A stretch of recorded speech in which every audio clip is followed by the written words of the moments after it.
Hello everyone. In this video, we'll be discussing very important topic which is perception.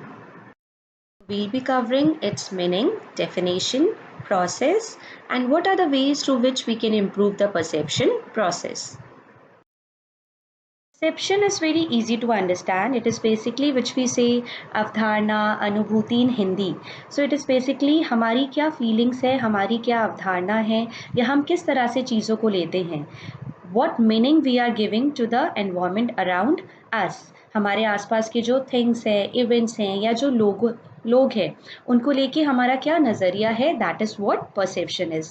Like if a glass is half empty, for some it may be half empty, but for some it may be half filled, or like it is depicted in the picture. अगर आप first tense में इसको देखेंगे, so it may look number 9 to someone or it may look number 6 to someone. This is what perception is. If we go by the formal, Stephen P. Robbins has defined perception as a process by which individuals organize and interpret their sensory impressions in order to give meaning to the environment. अब हम कुछ भी चीज़ अगर हम analyse कर रहे हैं या हम एनवायरनमेंट से ले रहे हैं तो उसमें हमारे सेंसरी इम्प्रेशंस या हम कह सकते हैं हमारे सेंस ऑर्गन्स इन्वॉल्व हैं. तो हम उस रियलिटी को अपने सेंस ऑर्गन्स के थ्रू लेके क्या मीनिंग दे रहे हैं, that is what perception is. कैसे हम इंफॉर्मेशन को या फैक्ट्स को ऑर्गेनाइज करते हैं और क्या हम उसको मीनिंग दे रहे हैं. Now it will depend on number of factors. That is why perception of one person will very from other person, which we'll be discussing in the.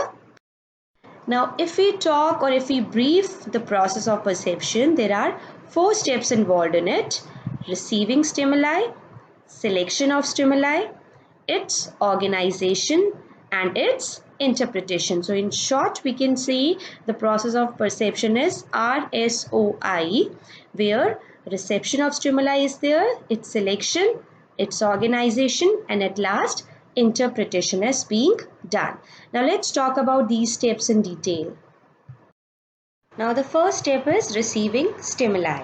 Now as the word suggests, receiving stimuli में हम क्या कर रहे हैं, जो हमारे sense organs है उसके थ्रू हम स्टिमुलाई को रिसीव करते हैं. स्टिमुलाई को समझने में सिंपल वर्ड्स में आप ऐसे समझ सकते हैं कि कोई भी ऐसी थिंग, इवेंट और पीपल अराउंड अस जो हमें इंसाइट करते हैं किसी एक्शन को करने में. अब बहुत सारे स्टिमुलाई, हमारे पास बहुत सारी इन्फॉर्मेशन है, बहुत सारे स्टिमुलस चलते रहते हैं, लेकिन हम हर चीज़ पे एक्ट तो नहीं करते, हर चीज़ पे रिएक्ट तो नहीं करते. तो कोई भी ऐसी चीज़ या ऐसे लोग या ऐसा इवेंट हमारे आसपास जो हैपनिंग कर रही है, जो हमें इंसाइट कर रही है कुछ ना कुछ एक्ट करने के लिए, तो हम वो कहाँ से रिसीव कर रहे हैं, अपने सेंस ऑर्गन्स के through.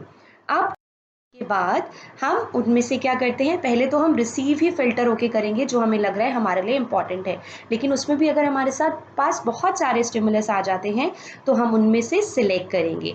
Now it will be selected on the basis of 2 principles, figure ground principle and relevancy principle. Now figure ground principle is the principle which basically says, which categorize our stimuli in 2 parts, figure and ground. तो जो भी हमने stimuli receive किया हम उसको 2 parts में divide कर देते हैं.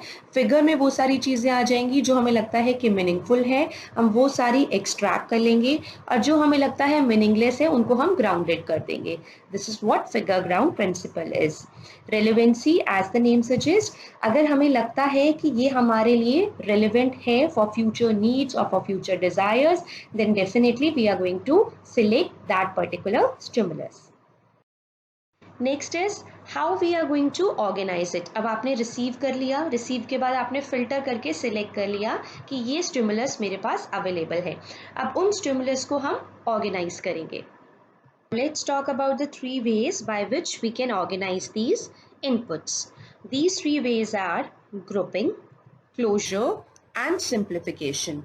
ग्रुपिंग इज़ व्हाट, जब हमें लगता है कि आपस में कुछ ऐसे स्टिमुलस जो आपस में सिमिलर हैं उनको हम एक कैटेगरी में रख देते हैं so that it will be easy for us to act on them. हो सकता है कि सेम कैटेगरी के लोग, अगर हम पीपल की बात करें हैं, इवेंट की बात करें तो जो इवेंट आपस में प्रॉक्सिमिटी रखते हैं, किसी चीज़ की बात कर रहे हैं तो the things which are similar can be grouped in one category. Closure is what, जब हम क्लोज कर रहे हैं किसी इन्फॉर्मेशन को, हम अपने से एफर्ट लगा रहे हैं.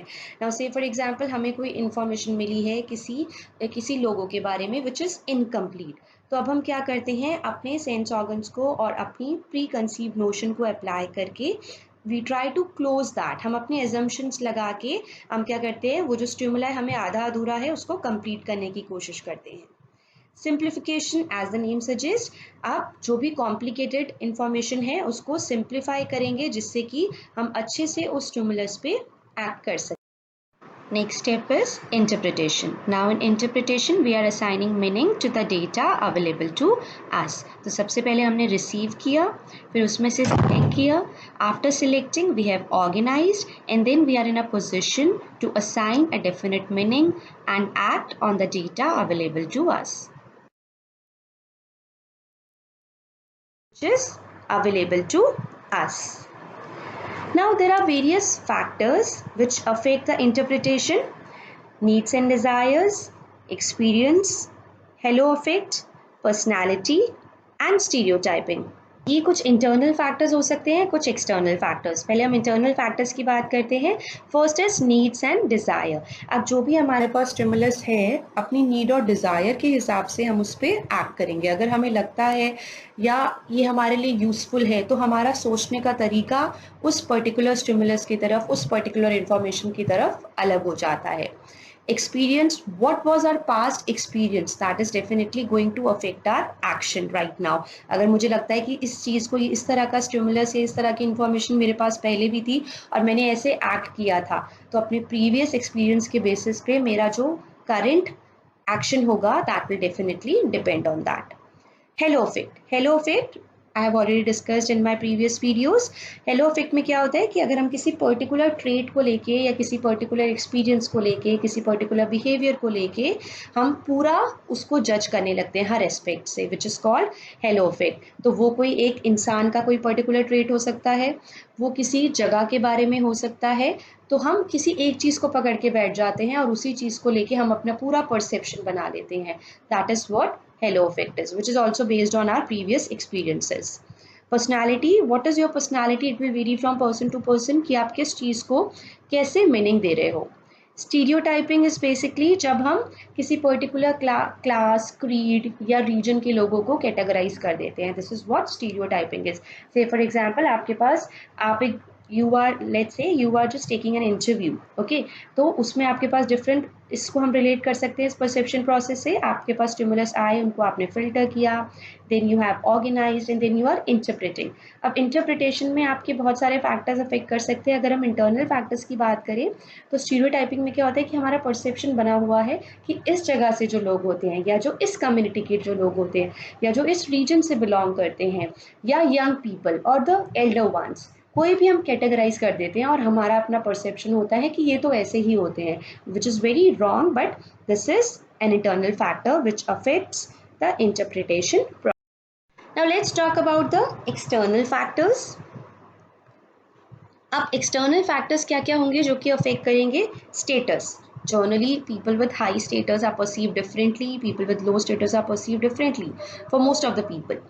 मूवमेंट, कोई भी चीज़ अगर मूवमेंट में होगी तो उसका इम्पैक्ट, उस स्टिमुलस का इम्पैक्ट डेफिनेटली ज़्यादा होगा। Let's say you are visiting a hospital, अब वहाँ पर कोई स्टैटिक इन्फॉर्मेशन है और एक इन्फॉर्मेशन है जो आपकी स्क्रीन के ऊपर मूव कर रही है, so obviously movement will have a different impact on the person. Size, bigger or larger the size, it is going to affect your meaning perception process. Contrast, जितना ज़्यादा कॉन्ट्रास्ट यूज़ करा जाएगा कहीं ना कहीं वो आपके सेंसरी इंप्रेशंस को अफेक्ट करेगा, कहीं ना कहीं it is going to affect your interpretation process. So for example something red written on the black background will have a more impact rather than something black written on a green background or something like that. So contrast is definitely going to affect your interpretation process. Frequency and repetition, जितना ज़्यादा repeat होगी चीज़ें उतना ज़्यादा आपके दिमाग में वो जहन बना देगी। Let's say like these advertisers do, अब जितने ज़्यादा बार आप उन एडवर्टाइजमेंट्स को देखते हो कहीं ना कहीं वो आपके थॉट प्रोसेस को इम्पैक्ट करता है, आपके जहन में वो चीज़ें बैठ जाती हैं। इंटेंसिटी, जितना ज़्यादा इंटेंस होगा उतना ज़्यादा आपको अफेक्ट करेगा, उतना ज़्यादा आपका इंटरप्रिटेशन या उतनी जल्दी आप उस चीज़ पे एक्ट करोगे जितना ज़्यादा आपका वो इंटेंस होगा। So these were some of the internal and external factors. The ways through which we can improve our perception process. The first one is perceiving oneself accurately. सबसे पहले तो हमें अपनी जो सेल्फ परसेप्शन है that has to be taken in a corrective way, क्योंकि जब तक आप अपना परसेप्शन सही नहीं रखेंगे, अपने आप को सही तरह से परसीव नहीं करेंगे, you will not be able to perceive others accurately. Second one is improving oneself concept. So enhancing your self-worth, enhancing your self-esteem is very important so that our perception becomes effective one. Be empathetic. Empathetic means putting yourself in other shoes. तो हमको जब whenever we are talking to someone or whenever we are dealing with some situation, so हमें दूसरे के perspective से सोचना चाहिए, if I would have been at their place तो मुझे कैसा लगता। तो जब भी हम अपने आप को दूसरे के शूज़ में रख के चीज़ें करेंगे then definitely हमारा communication भी effective होगा और हमारा perception भी appropriate होगा, improve होगा।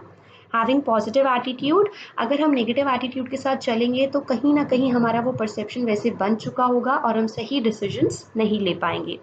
अवॉइडिंग परसेप्चुअल डिस्टॉर्शन, जो भी चीज़ें डिस्टॉर्ट करती हैं या जो हमारे परसेप्शन प्रोसेस को वेग बनाती है, we all know that, so we have to avoid those things. And open communication is definitely going to impact our perception process. It is going to make our perception process effective one. I hope you have understood the topics being discussed. Keep learning and keep growing.